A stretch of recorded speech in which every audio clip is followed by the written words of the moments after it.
Thank you, thank you. Thank you. Actually, you know the best way to start this is to remind ourselves when you hear those guys, I don't know what they're screaming, but they can't do that in China. And it reminds us of how blessed and privileged we are to be Americans. And let me tell you why that matters, because oh, it's just one guy. I thought there was like 50 of them. Some guy in a white jacket. All right, a coat. Anyway, he's obviously not a doctor, or he'd be here protesting Obamacare.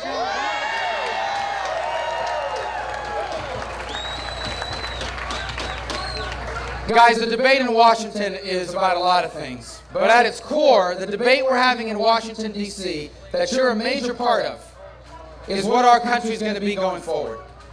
Now, for the last century, it's been the greatest society in all of human history. That's a fact. Never in the history of the world has there been a nation or an economy or a society like ours. It's not the result of our government. What made America great was never our government. What's made America great is our people. People that, quite frankly, of all walks of life, who, for example, started a business out of the spare bedroom of their home, who didn't come from privilege, but in essence had a great idea and took out their life savings and used it to open up a business. And because they did, people had jobs and opportunity. These are the things that have made America exceptional and unique.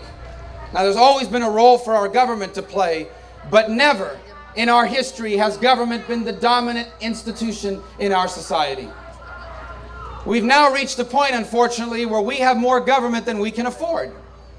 Our government spends money it does not have, and not a little bit more. It spends a lot more. It borrows $4 billion a day just to keep the lights on in the federal government. The alarming part of it is that a significant portion of this money that we borrow is used to pay interest on the debt. Interest of which a significant portion goes directly to China. If you watch some of the things that China's building up, it's your interest, your tax dollars are going to pay interest on the debt, of which they are close to being, and on some days are, our largest single foreign holder of our debt. This is a major problem. Our economy is only $14 trillion large, and I say only, it's the largest economy in the world at $14 trillion. Our debt is even higher than that. And in 10 years, our debt is scheduled to be $26 trillion. There is no way that our economy can ever grow fast enough to keep pace with that. And so the fundamental debate we're having right now in Washington, D.C. is what does our country want to be moving forward? Now, the president the other day stood before a teleprompter and read a speech about what he plans to do about our economy moving forward. And the gist of the speech was that behind every problem that America faces, there's some new government program that can solve it. The gist of his speech is that he's prepared to engage in class warfare and use the power of government to pick winners and losers so that we can fund a larger government. Because somehow in his mind, the things that have made America great are our government programs. His vision of America is one that embraces that role for government. And when you embrace that role for government, you have to embrace things like higher taxes and more regulations. But if that's the road we choose, if we choose the road that this president and the leadership in the Senate want to take us on, we will lose all the things that make us special and unique. The world is full of places that the world is full of places that have big government and look like the kind of country that the president is advocating. And you know why I know the world is full of places like this? Because people from all these countries are dying to come here. And so, there is another road. And that other road is for us to embrace all the things that have made us exceptional and unique. If we want America to remain exceptional, then let's do the things that made us exceptional. And it starts with reminding ourselves that what makes us special is not our government. It's our people. It's people. Reminding ourselves that government doesn't create jobs. It can create an environment where jobs are created, but jobs are created by you. They're created by people who have a dream or a belief. And you go to the bank and you take out your life savings and you use that to open up a business. And when you open your business, that business grows and you hire people. And then you hire more people. And those people now can provide for their families. It's called economic growth. It's worked well for America. What makes us exceptional and unique is a government that has something like a safety net, but not as a way of life. That has regulations to protect public safety, but not regulations that exist to justify themselves or to torment job creators or to justify the existence of the regulators. These are the things that we are facing at the core of our debate. And that's what we need to embrace and fight for. The people that are out there arguing against us, now, you see some of the things they say, and you have to scratch your head. They accuse us of wanting to take apart Medicare for seniors. The people who pretend that Medicare can continue to do what it's doing now and survive, they're not saying the truth. Medicare is going bankrupt. It will not exist, and it will bankrupt our nation if we don't do something to save it and reform it. And if anyone tells you otherwise, they're not telling the truth.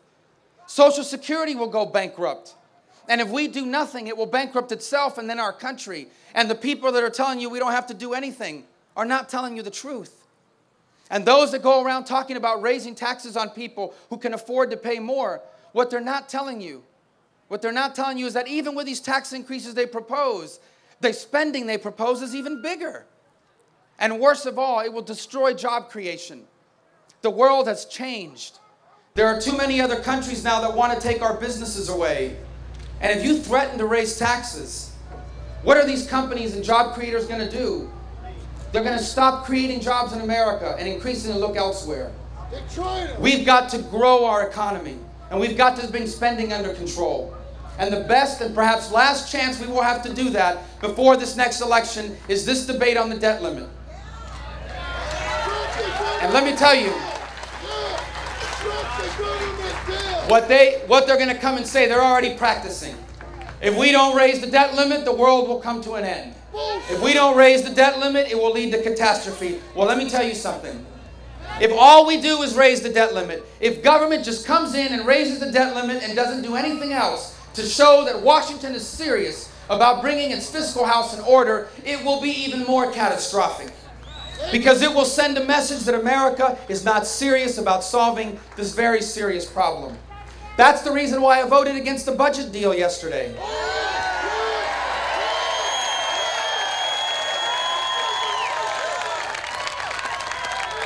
Listen, I respect the speaker. I know he worked hard. I know he thinks he did the best he could in this issue. I understand all that.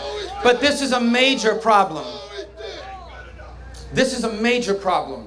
What we're facing now is a major problem, not a minor problem. And we are running out of time. There used to be a time when we would give these speeches and we would say, if we don't solve this, our grandchildren are going to inherit a diminished country. A few years later, nothing happened, and we started saying, if we don't solve this, our children are going to inherit a diminished country. I'm sorry to tell you, we're now at a point where if we don't deal with this, we all will live to see the day that this becomes a diminished country. We are running out of time. Now, I want to tell you something. I believe in my heart that we're going to get it right. And I'm going to tell you why I believe we're going to get it right. Because as messed up as our government is, as bad as the decisions being made in Washington, D.C. are, the people of our country are as great as they have ever been. There is nothing wrong with the American people. Nothing. We are just as creative. We are just as resourceful. We are just as productive as we have ever been. There's nothing wrong with the American people. Too many government workers. Recently I was talking to my mom. My mom, as you said earlier, wasn't born here. She was born in Cuba. And I thank God every day that the United States was 90 miles from the shores of Cuba and not some other country. Because I was born with the privilege and honor of being a citizen of the greatest society in all of human history. My parents lost their homeland to communism, but when she was a younger person, before all that happened, they didn't have CNN or Fox. They didn't have cable news, and the little news she could get about America was on those newsreels they used to run before the movies. You remember that?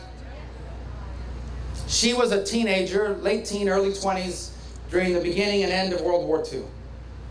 And the only thing she knew about America is that it was these extraordinary people who had defeated the Nazis. Understand that when the Nazis first started marching through Europe, nobody thought they could be stopped. And then America got involved and defeated them. And then Americans rebuilt Germany. And then Americans left and asked for nothing in return. And as a young adult, a late teen, my mom didn't understand that concept. Who are these people, she would ask herself. Who are these incredible people that defeat this unstoppable force and then rebuild them and then leave? They didn't turn them into a state or a colony. They just left and asked for nothing in return. Well, they're the same people that put a man on the moon. They're the same people that every time disaster has struck anywhere in the world, not just its government, but its individuals are the first to respond. They're the same people that have sent their sons and daughters to bleed and die for other people's freedoms. They're the same people that have invented not just brand new industries. They're the people, we are the same people that have invented the iPhone and the iPad. All these modern marvels that have made the world a better place. If America loses that, there's no one to take our place. There's no other country in the world ready to be who we are. There is no second best waiting to take our spot.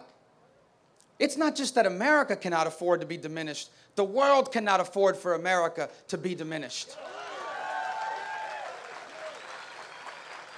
A world without America's light will be a darker place. We are still the hope of all the world. For even as we speak, there are people and nations all across this planet that know that there is something better than what they have, that believe that their nation can one day be free, and know that they can be more than what they have done because people just like them are doing it in a place like this. What would the world have looked like over the last 100 years if there wasn't a powerful and strong America committed to its founding principles? There'd be a lot more communism and a lot more oppression. Not only do we need America, the world needs America. And it has fallen upon this generation of Americans to ensure it. We're not alone in that. Every generation that came before us, every single one, your parents, your grandparents, your great-grandparents, every single generation had to face a challenge to what made our nation great. And every single one of them confronted it and they solved it. And now it's our turn. The threat that we face is right before us. And the choice before us is very clear. We can choose to become like the rest of the world. And if we stay on the road that this president and the leadership of the Senate have us on, that is what we will become, just like every other country on the planet. Or we can choose to remain exceptional. We can choose to embrace a free enterprise system of government and of economy that has eradicated more poverty than all the government programs in the world combined.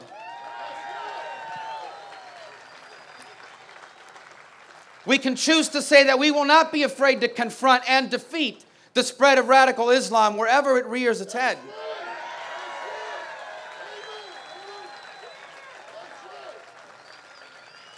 And we can choose to continue to say that we will not only write these words, but we will live by the words of our founding.